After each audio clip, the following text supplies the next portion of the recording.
kau hanya memikirkan satu peraturan penting. Kenapa kau lakukan hari ini kalau kau bisa melakukannya besok? Stop it. Get some help. Halo teman-teman. Halo teman-teman. Kembali lagi dengan podcastnya mahasiswa. Nah, pada tema kali ini kita membawakan tema Menyelesaikan tugas akhir dengan cepat dan bahagia. Nah, siapa sih yang nggak mau nyelesain tugas akhir dengan cepat dan bahagia tanpa drama-drama dan segala macam gitu kan? Oh, okay. Nah, kalau kita lihat fenomena yang terjadi belakangan ini tuh banyak banget mahasiswa yang mengalami kesulitan gitu mengerjakan skripsinya dan mereka merasa kalau itu tuh beban gitu ya kak ya. Beban gitu ya kak ya. I'm okay, I'm fine. Kincana, teng neng neng.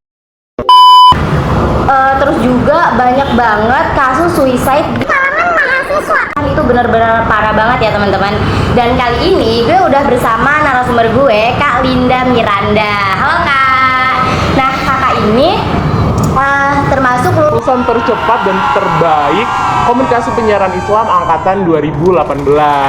Nah, karena kan mengenai isu tadi yang kayak suicide di kalangan mahasiswa dan lain-lain itu, jadi kita datengin kakak ini untuk nge-share tips dan triknya gimana sih cara biar lulus cepat itu Drama dan bahagia-bahagia aja. gitu ya kak.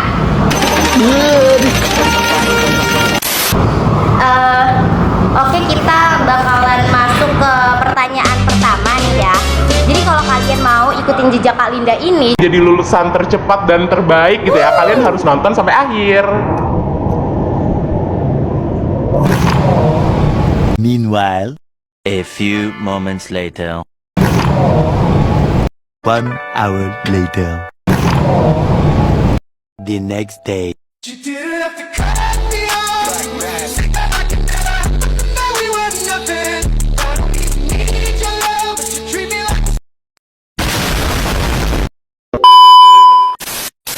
nah teman-teman mau masuk ke pertanyaan yang pertama. Ini sebenarnya pertanyaan yang gue kepo juga ya sebagai mahasiswa yang memasuki semester akhir dan udah mau Nyusun skripsi gitu kan.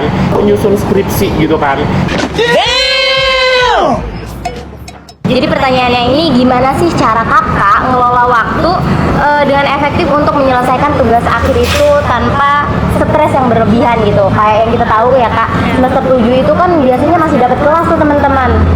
Jadi gimana sih cara kakak mengelola waktu antara mengerjakan skripsi, terus ngerjain tugas dari dosen dan ngelakuin kegiatan pribadi kakak sendiri gitu? Kalau untuk aku sendiri, yaitu untuk mengelola waktunya tuh intinya tuh jangan dibawa porsir gitu, jangan porsir waktu. Kalau udah capek ya berhenti gitu. Paling kan kalau manusia itu kan fokus itu antara sejam atau 2 jam ya gitu.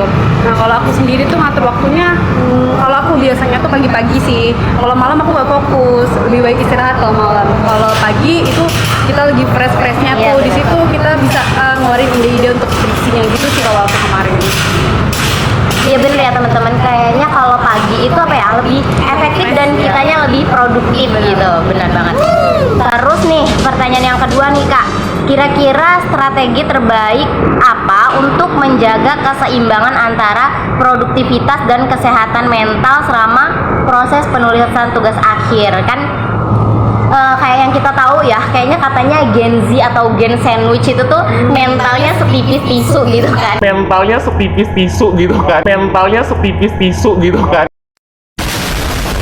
Kayak sedikit-dikit mental illness, sedikit-dikit pusing, sedikit-dikit dibawa susah gitu.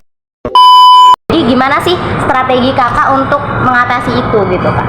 Kalau strategi aku sih kayak ya inget tujuan awalnya gitu, mau lulus cepat gitu kan. Ya kita sebenarnya nggak pengen juga tuh kayak orang-orang gitu kan. Cuman ya kalau kita aja sendiri nggak gerak atau nggak ini ya kita bakal ketinggalan terus ya kan gitu. Terus untuk kesehatan sendiri sih kalau udah capek istirahat sih yang penting. Walaupun kita kayak ini gitu kan. Cuman yang kita juga perlu dong kayak ya istirahat, tidur itu sih yang penting. supaya nggak stres.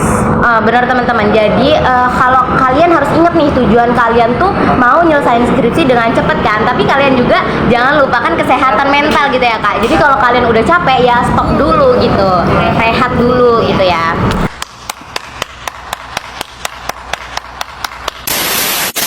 Nah terus nih pertanyaan yang ketiga, menurut kakak gimana cara agar menumbuhkan motivasi saat mengerjakan tugas akhir gitu? Kayak yang kita tahu ya kak, kan kadang-kadang ada nih saatnya tuh kita males gitu kan, jadi kayak ya nggak mau ngerjain skripsi, kayak pengen tiktokan aja atau drakoran aja gitu-gitu kak. Itu gimana tuh cara kakak numbuhin motivasi untuk ayo ngerjain gitu? Nah, kalau untuk hal-hal yang begitu kan sebenarnya kan balik lagi itu kan ke HP ya. Ujung-ujung kita bakal tertarik lagi ke HP. Nah, sebenarnya kalau kita lagi bener-bener fokus ngerjain ya, jauhin hal-hal yang bakalan bikin kita ganggu, misalnya ke HP gitu. Jauhin gitu. Jadi situ kita bisa fokus sih. Tuh. Terus kira-kira kakak pernah nggak sih kayak apa ya, merasa cemas gitu nih, kayak kakak lagi males banget nih ngerjain skripsi, terus sedangkan teman-teman kakak tuh kayak terus maju gitu kan? Kalau aku sendiri sih itu kayak pengen kayak mereka, jadi ngeliat mereka ya gue bisa kayak mereka. Dulu aku bilang kayak gini, dulu teman-temanku kan ada ya yang sempro duluan, yang gini duluan, cuman aku bertekad sendiri kayak ya nggak apa-apa dia orang sempro duluan, tapi yang sidang duluan tuh saya gitu. Tapi akhirnya beneran gitu, itu sih. Jadi apa ya, perlu juga mensugesti diri Ya, benar. gitu ya kayak kalau Gue bakal bisa kayak mereka gitu. meskipun apa ya ketinggalan sedikit itu nggak ngaruh wir gitu istilahnya. Tinggalan sedikit itu nggak ngaruh wir gitu istilahnya. Hanya Allah yang tahu bagaimana perasaan aku sakit. Sakitnya perasaan aku ni. Siapa yang tahu? Siapa tahu? Terus nih pertanyaan yang selanjutnya,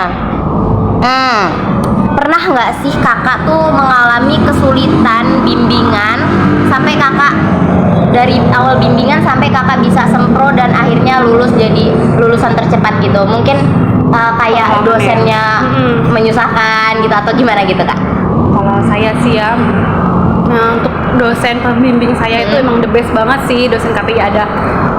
Dia tuh emang alhamdulillahnya ketemu dosen yang enak gitu kan. Cuman ya tetap aja kita biasanya tuh susahnya tuh nyesuaiin waktu doang sih. Cuman kalau antara dosennya enggak, karena saya juga kan seneng ngobrol. Karena kita ke dosen itu harus ya seneng ngobrol, seneng sharing gitu. Karena kalau cuman dateng ada maunya doang kan dosen juga apa sih gitu kan, kayak agak sulit juga. Kan dosen itu enaknya ya diajakin ya ngobrol gitu, jadi kayak temen lah gitu. Jadi dia juga enak ngebantu kitanya gitu.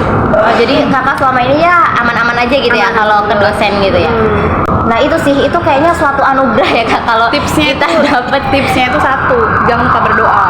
Bener tuh, jangan lupa berdoa. Tapi ya Emang itu suatu anugerah banget guys kalau kita dapat dosen yang mudah gitu untuk diajak komunikasinya gitu kan.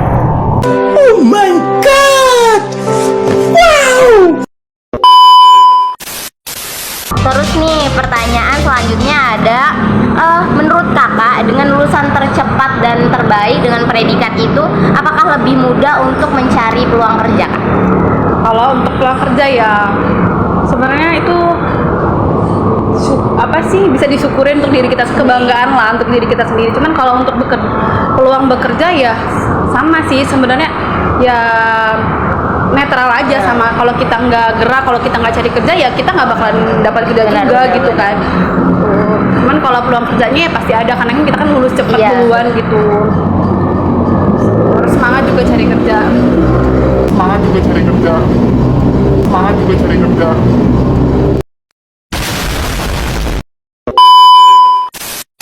Jadi gitu guys, jangan mentang-mentang kalian udah dapat predikat itu terus kalian ya udah nunggu aja yang manggil, kayaknya nggak bakal ada ya kak. Jadi kalian harus tetap apa ya, berusaha buat nyari gitu. Kalian tetap semangat, jangan hanya mengandalkan predikat itu gitu.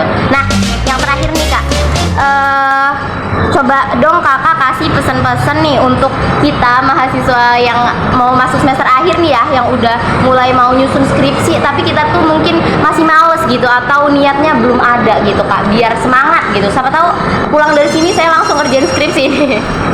Yang utama sih semangat untuk kayak gue pengen lulus cepat. Itu ngeliat teman-teman yang udah duluan kan kita juga jadi pengen juga Iya. kan. Habis itu ya kita juga orang tua kita ya susah-susah gitu kan bayar UKT gitu lah. Kalau bisa ya jangan sampai semester lebih dari semester 8 lah ya, sayang banget gitu kan, manfaatin waktunya gitu. Terus jangan lupa juga kayak ya selalu bersyukur lah ya kalau udah sampai di titik ini gitu. Terus pesennya ya jangan joki sih. Jangan joki sih. Karena guys, karena kalau misalkan joki tuh kayak kita nggak ngerasain apa perjuangannya. bener.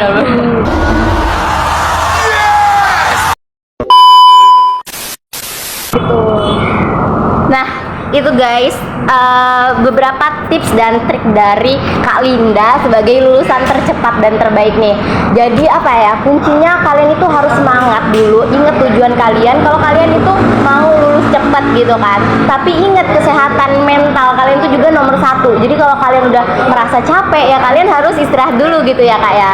Terus juga kayak semangatnya itu ya kalian harus inget orang tua kalian di rumah. Jadi ya kalau kalian jadi lulusan tercepat kan orang tua kalian bangga juga kan gitu. Nah jadi ini juga pelajaran banget sih ya buat gue yang mau bentar lagi nyusun skripsi nih, biar semangat, semoga aja bisa lah mengikuti jejak Kak Linda ini gitu ya teman-teman. Jadi thank you ya Kak udah mau luangin waktunya. Terus semoga kita semua diberi kesehatan, semoga gue bisa ngikutin jejak Kak Linda. Amin. Udah gitu aja, terima kasih, bye bye.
Aku hanya memikirkan satu peraturan penting. Kenapa kau lakukan hari ini kalau kau bisa melakukannya besok?